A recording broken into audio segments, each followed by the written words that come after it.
Hello friends, स्वागत है आपका मेरे यूट्यूब चैनल जिज्ञासा टिप्स एंड ट्रिक्स में। तो आज हम बात करेंगे कि स्पेसिफिक हीट ऑफ वाटर क्या होती है और इसका सिंबल क्या होता है और इसकी वैल्यू क्या होती है। तो स्टार्ट करते हैं अपनी वीडियो। तो पहले हम जान लेते हैं कि स्पेसिफिक हीट क्या होती है। Specific heat is the amount of heat required to raise the temperature of 1 gram of a substance by 1 degree. तो थोड़ा सा इसको हिंदी में समझते हैं।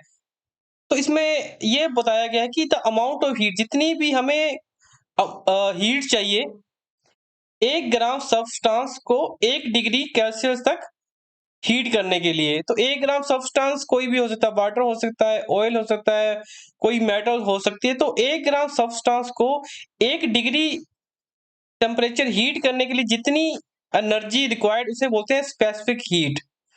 इसका सिंबल जो रहता है हम इसको सीपी के द्वारा लिखते हैं।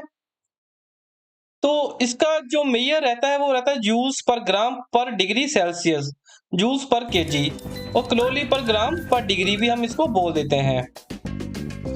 आगे समझते हैं कि what is specific heat of water. तो स्पेसिफिक हीट ऑफ वाटर की जो वैल्यू है 1 कैलोरी रहती है, और या हम उसको 4.186 किलो जूल पर केजी भी लिखते हैं।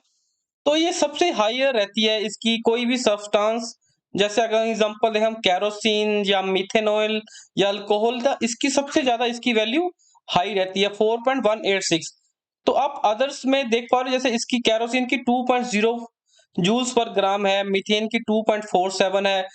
तो स्पेसिफिक हीट ऑफ वाटर 4.186 इतनी हाई क्यों रहती है?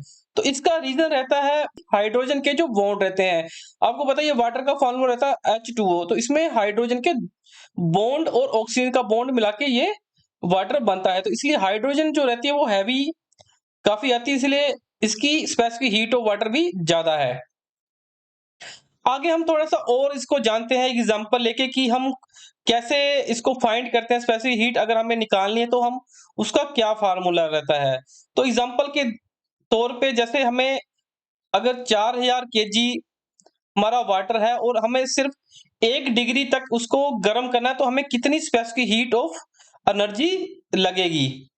तो इसका जो फार्मूला रहता है वो है Q M C P delta T. Q heat required जो हमें फाइंड करनी है, कितनी एनर्जी लगेगी, कितनी हीट जरूरत है। एम मास, डेल्टा टी टेम्परेचर। तो एम हमारे पास मास को हम बोलेंगे 4000 केजी, जिसको जिस सब्सटेंस या वाटर को हमें इंक्रीज करना है 1 डिग्री। तो डेल्टा टी आ गया हमारा 1 डिग्री। तो अब फार्मूला ले लेते हैं। 4000 को हम मल्टीप्लाई करेंगे 4186, जो वाटर की स्पेसिफिक हीट की जो वैल्यू है 4186 जूल्स, और इसको मल्टीप्लाई करेंगे 1, क्योंकि हमारा जो टेम्परेचर हम 1 डिग्री ही इसको इंक्रीज कर रहे हैं। तो जो हमारी वैल्यू निकल के आएगी वो आएगी 16720 जूल पर केजी। आगे थोड़ा सा एक और एग्जांपल लेके समझते हैं। दूसरा एग्जांपल अगर हम लेते हैं कि how much heat required to increase 4000 KG water from 20 degree to 80 degree. Previous occasion में हमने सिर्फ 8 डिग्री का टेम्परेचर लिया था। अब हम जो टेम्परेचर का डिफरेंस है 20 डिग्री से 80 डिग्री तक वाटर का टेम्परेचर इंक्रीज करेंगे, जिसकी क्वांटिटी है 4000 केजी। तो फॉर्मूला फ्रेंड्स वो सेम ही है, Q equal to M C P delta T. इसमें क्यू हमारा हीट रिक्वायर्ड है, हमें फाइंड करना है। तो मास हमारा सेम ही है 4000 केजी। डेल्टा टी की वैल्यू में थोड़ा सा डिफरेंस आ जाएगा।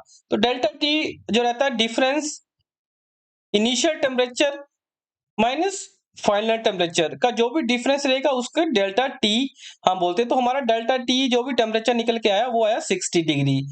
अब हम फाइंड करेंगे कि कितनी हमें हीट रिक्वायर्ड है। तो क्यू इक्वल टू 4000 मल्टीप्लाई करेंगे 418 के साथ, और मल्टीप्लाई करेंगे 60 डिग्री। जो टेम्परेचर का डिफरेंस है 20 से 80 डिग्री, हमें 60 डिग्री टेम्परेचर इंक्रीज करना है। तो जो भी हमें एनर्जी चाहिए वो चाहिए 1003200 जूल पर KG.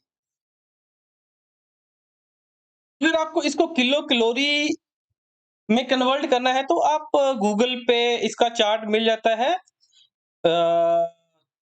Latent heat of evaporation के साथ इसको डिवाइड करोगे तो आप किलो कैलोरी में भी इसको कन्वर्ट कर लोगे। तो आशा करता हूँ दोस्तों ये वीडियो आपको पसंद आई होगी।